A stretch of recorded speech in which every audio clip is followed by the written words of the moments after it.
Alors, toujours pour les flux, tout croisement de ces deux flux sera à prendre très au sérieux, c'est-à-dire lorsque les piétons croisent les véhicules, et des mesures seront impérativement prises pour assurer la sécurité des travailleurs.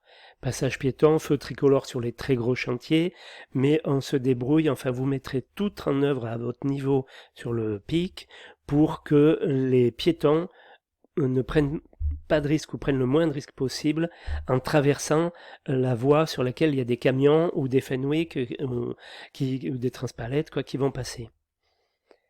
Alors les matériaux et matériels.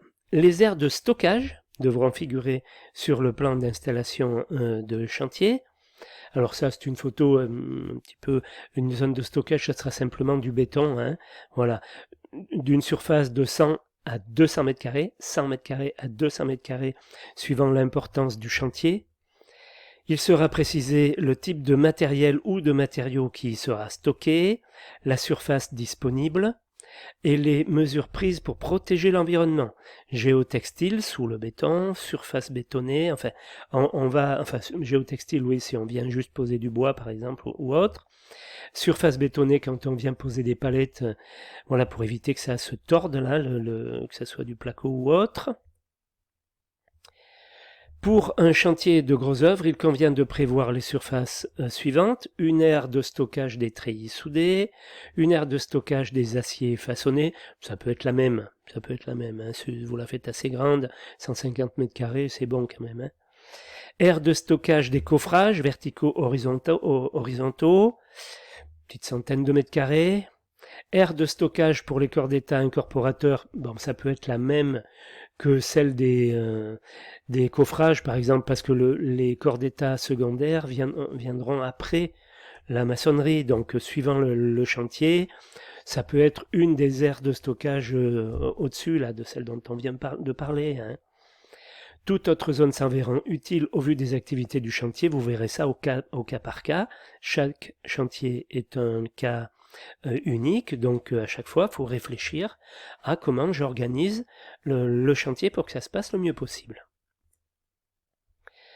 Le pic devra indiquer la position et les caractéristiques des différents matériels présents sur site, et notamment la centrale à béton quand il y en a une, les containers, c'est-à-dire les magasins, hein, les signalisations, très important, chantier interdit au public, tout ça, on indique le fléchage pour les camions.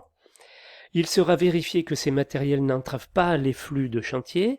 Attention aux bras raclants de la centrale à béton, par exemple, et aux flux piétons.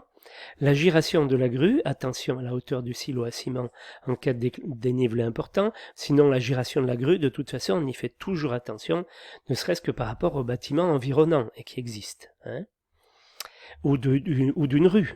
Voilà, on fait passer la charge sur une rue ou sur une autoroute. Normalement, c'est interdit sur une autoroute, mais enfin, on l'a vu. L'avancement du chantier, maintenir une bonne distance avec les ouvrages à construire. La gestion environnementale.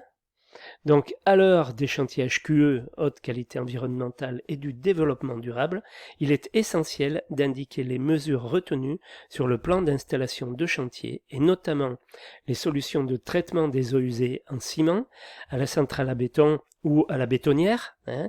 Donc là, il faut mettre un bac pour récupérer les eaux qu'on va venir pomper, soit tous les 2 jours, soit à la fin de la semaine, et qu'on va venir amener sur une zone prévue pour, hein, dans une déchetterie, enfin chez quelqu'un qui s'occupe de traiter les eaux chargées en ciment.